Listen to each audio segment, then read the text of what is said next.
నమస్తే, welcome back to morning news with journalist Praveen, R news HD. ఈరోజు ప్రధాన వార్తలు చూసుకుంటే, నేటి ఈనాడు దినపత్రికలో ప్రధాన వార్తలు: తెలంగాణ రైజింగ్ కు చేయూతనివ్వండి, రాష్ట్రంలో సంక్షేమం సుపరిపాలనకు ప్రాధాన్యం ఇస్తున్నాం.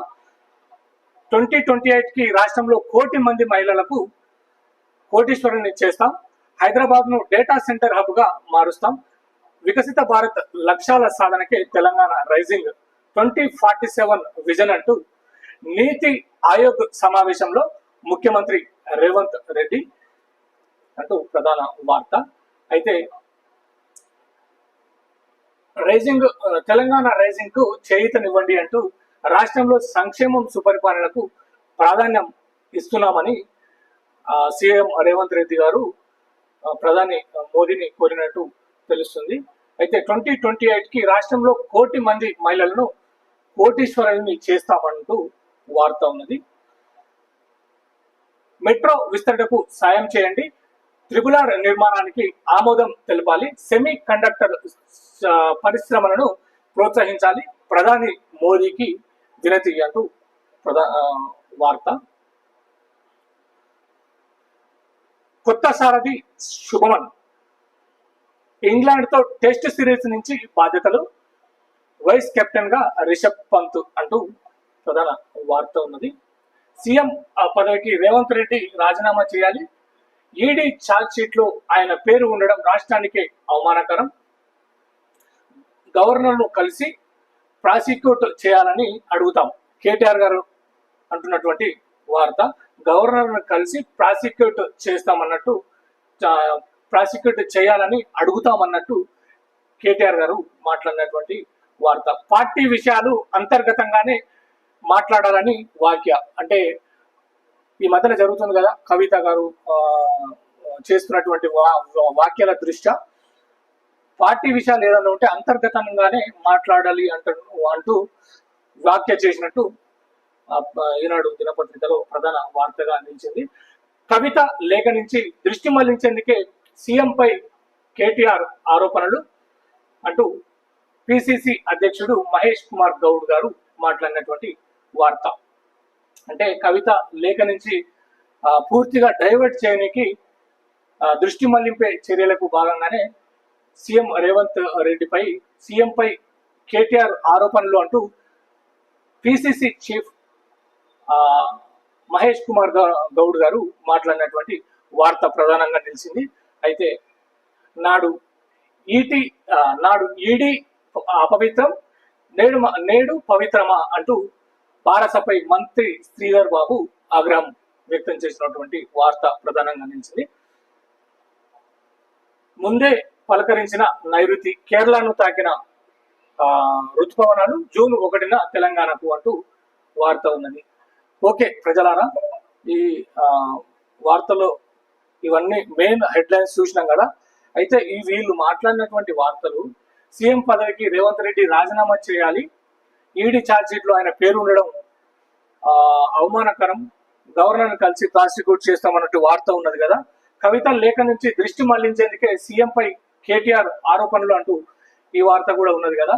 పైన మాకు రాష్ట్రానికి సహాయం చేయండి, మేము అదే తెలంగాణ రైజింగ్ కు చేయూతనివ్వండి అంటూ రాష్ట్రంలో సంక్షేమ సుపరిపాలనకు ప్రాధాన్యం ఇస్తున్నాం అన్నట్టు వార్త ఉన్నది కదా. నేను ఒక్కటే చెప్పదలుచుకున్న ప్రజలారా, మీరు ఈ రాజకీయాలు చేస్తున్నారు కదా, మీరు రాజకీయాలు చేస్తున్న క్రమంలో ఒకసారి మీరు ఇక్కడ సరస్వతి పుష్కరాలని ఈడ కాళేశ్వరం కాడ నిర్వహించారు కదా గవర్నమెంట్. సరే, నేను టిఆర్ఎస్ వాళ్ళు ఏమో శుద్ధపూసలని నేను చెప్తలేను.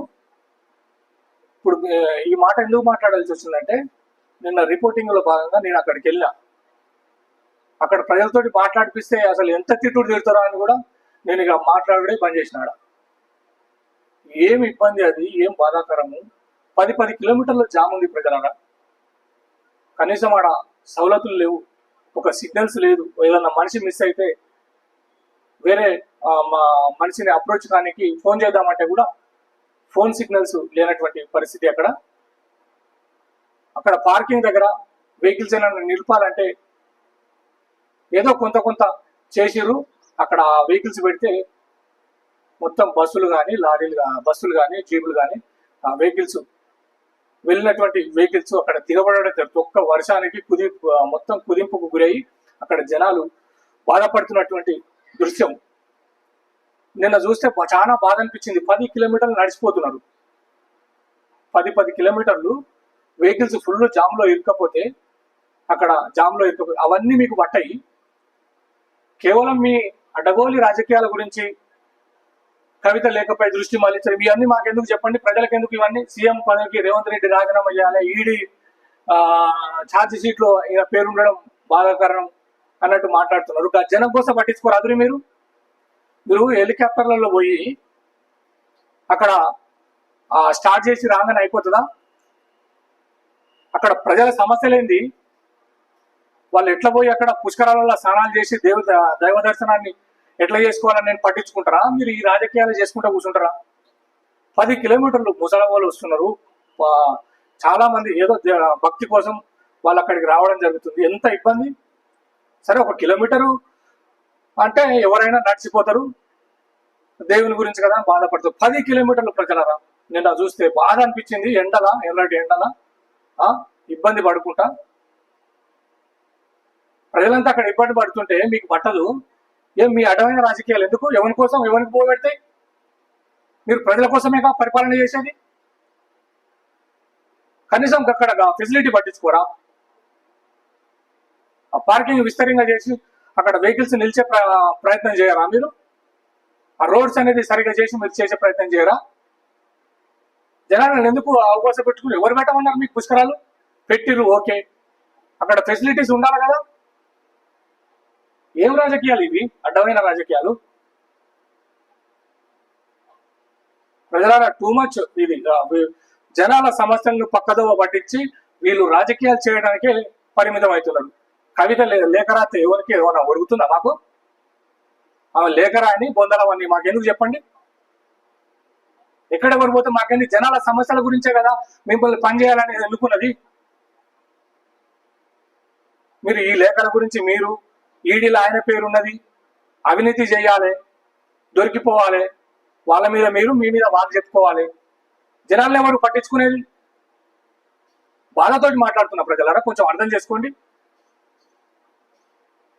ఈ గవర్నమెంట్కు బుద్ధి రావాలంటే గవర్నమెంట్ కానీ లేకపోతే ఇప్పుడు ఉన్నటువంటి ప్రతిపక్షాలకు కానీ వీళ్ళు కూడా ఏం సక్కమైన వాళ్ళని చెప్తలేదు నేను.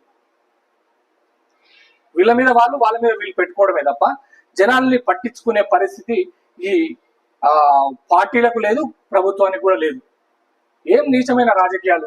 అక్కడ జనం ఇబ్బంది పడుతుంటే ఎవరు పట్టించుకోడు. కానీ ఈ పిచ్చి పిచ్చి అన్ని వార్తలతోటి మీరు జనాల మైండ్ అంతా డైవర్ట్ చేస్తున్నారు. బాధతోటి మాట్లాడుతున్నా, ఇది అసలు కరెక్ట్ కాదు.